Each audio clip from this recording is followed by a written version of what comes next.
J'avais commencé mon processus de recrutement avec la start-up, qui n'était pas du tout abouti, qu'on était au balbutiement en réalité, parce qu'on s'était rencontré une fois avec le président au siège, et donc j'ai eu l'occasion de le voir en physique qu'une fois. Et le processus de recrutement était assez long, et j'ai fait plusieurs entretiens à distance pendant le confinement. Il y a beaucoup de sociétés qui ont gelé en fait leur recrutement. J'en ai quelques-unes en tête avec qui, par exemple, j'avais pu commencer à discuter avant le confinement et qui m'ont gentiment d'ailleurs rappelé pour me dire en ce moment on est en gel donc on ne sait pas si on pourra vous prendre. Donc il y a ça et puis il y a tout simplement le fait effectivement qu'il y a moins d'offres. Donc là il faut écumer un petit peu les sites d'annonces en ligne pour trouver des offres à droite à gauche. Et après sinon j'ai fait un peu de candidature volontaire. C'est toujours difficile quand on n'a pas un pied dans la société parce qu'on ne se rend pas vraiment compte des besoins, de où ils en sont, de est-ce que vraiment on a un profil qui correspond à ce qu'ils chercheraient, etc. Ça crée effectivement une distanciation et un manque de proximité qui ne favorise pas tellement des deux côtés l'espèce de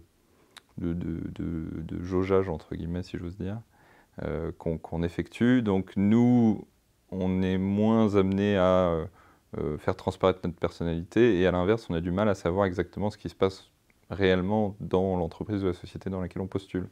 Donc ça crée de la distance, ce sont des codes à réapprendre. C'est le fait de, voilà, il faut s'assurer d'être bien entendu, il ne faut pas hésiter à répéter un petit peu. C'est très particulier.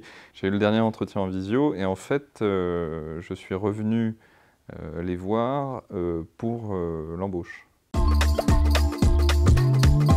Non, dans l'ensemble, ça se passe plutôt bien. Au contraire, c'est plutôt intéressant de mettre enfin, entre guillemets, un physique sur un visage qu'on aurait vu et entendu que par le biais d'un ordinateur. Moi, je suis dans une société là qui développe des applications. Donc c'est tout de suite très, très digital, très numérique, et donc il y a une culture du télétravail. Maintenant, je reconnais que c'est difficile pour tout le monde, je crois, de travailler en full remote. Moi, personnellement, je ne le fais pas. D'abord parce que je débute dans cette position, et donc j'ai besoin de rencontrer les gens, j'ai besoin d'aller les voir, de parler avec eux, qui m'expliquent leurs problématiques de manière très directe. Une fois qu'on commence à avoir un contact avec les gens, je pense que c'est plus facile d'être en remote, en télétravail. Pour autant, je pense qu'il y a nécessairement une bonne partie des premiers instants qui se fait en physique. Je me verrais mal faire mon métier en télétravail.